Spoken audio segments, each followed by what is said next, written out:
Hello বন্ধুরা, আশা করি সবাই ভালো আছো। আমিও ভালো আছি। চেনা অচেনা সকল বন্ধুকে সাথে নিয়ে আবারও চলে এলাম একটা ভিডিও নিয়ে। প্রতিদিনের মতো আজও সেই ভিডিওর শুরুতে আমি প্রকৃতির কিছু সুন্দর দৃশ্য দিয়ে শুরু করলাম। আমাদের চারপাশে এত ভালো লাগার জিনিস রয়েছে যে আমরা বুঝতেই পারি না, একটু ভাবলে একটু চিন্তা করলে মনে হয় এগুলো যে সাধারণ, অথচ এত সুন্দর, এত ভালো লাগা, এত ভালোবাসা। তাই তাদের কিছু ছবি তুলে ধরলাম তোমাদের সামনে। দেখো, আর সকালবেলার একটু দৃশ্য, শীতের হাঁটতে সকাল, অনেক দূরে চলে এলাম। কুয়াশাতে ঢাকা। হাঁটতে গিয়েছিলাম, তাই একটু ভিডিও করলাম বন্ধুরা তোমাদের জন্য। চারিদিক প্রচুর কুয়াশা, তোমরা পাশে থেকো, এগিয়ে যেতে সহযোগিতা কুয়াশাতে পুরো করো। অন্ধকার, কিছু দেখা যাচ্ছে না। হাঁটতে হাঁটতে অনেক তারপরেও আমি দূরে একটা চলে এলাম। রান্নার প্রতিযোগিতায় গিয়েছিলাম, তারও কিছু ভিডিও তোমাদের সঙ্গে শেয়ার করে নিলাম।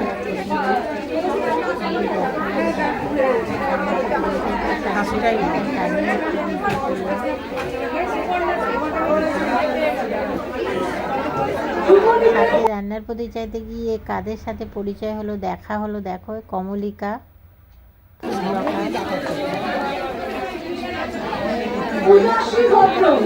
উপস্থাপনায় ছিলেন শুক্লা বন্দ্যোপাধ্যায়ের মেয়ে, যে মানে আমাদের পশ্চিমবঙ্গের কুইন রান্নার। আর যিনি জাজ ছিলেন, এই যে এই দিদি, শুক্লা বন্দ্যোপাধ্যায়ের মেয়ে, ইনি উপস্থাপনা করেছিলেন। একে তো তোমরা চিনতেই পারছো। তারপরে একটা সাথে শেষে প্রতিদিনের মতো একটা ছোট্ট করে রান্না দিয়ে দিলাম, শঙ্কর মাসের একদম দমদার একটা রান্না। সমস্ত মশলাগুলো আর জিরে, ধনে, লঙ্কা গুঁড়ো বাটা আর কি, আর হলুদ একসাথে জলে গুলিয়ে রাখলাম। আর এদিকে আদা রসুন আর পেঁয়াজ একসাথে আমি বেটে রেখেছি। মাছগুলো সেই ফাঁকে ভেজে নিচ্ছি। মাছগুলো উল্টাতে একটু অসুবিধা হচ্ছে, কিন্তু আমি ছাড়বো না, মাছগুলো ভেজেই ছাড়বো। ভালোভাবে উল্টে পাল্টে মাছগুলো ভেজে নিতে হবে। আর এই মাছটা ভালোভাবে ধুতে হবে। শঙ্কর মাছটা না দিলে গন্ধও লাগতে পারে। আমি তবেও লেবু আর লবণ দিয়ে মাখিয়ে রেখেছিলাম অনেকটা সময় ধরে। এর মধ্যে আমার মাছ ভাজাও হয়ে গেল সব। মাছগুলোকে এবার তুলে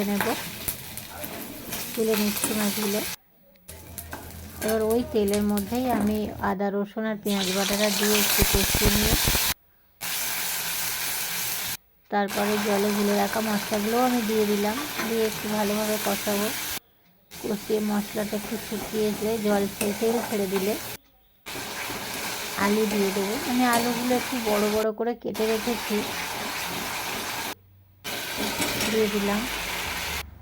আমার একটা ভিডিওর মধ্যেই তোমরা সব কিছু সার্চ পাবে, প্রকৃতির ছবি, আনন্দ, কোনো কিছু রান্না, ভালো কিছু হাসির ঘটনা, সবই পেয়ে যাবে বন্ধুরা, সাথে থেকো।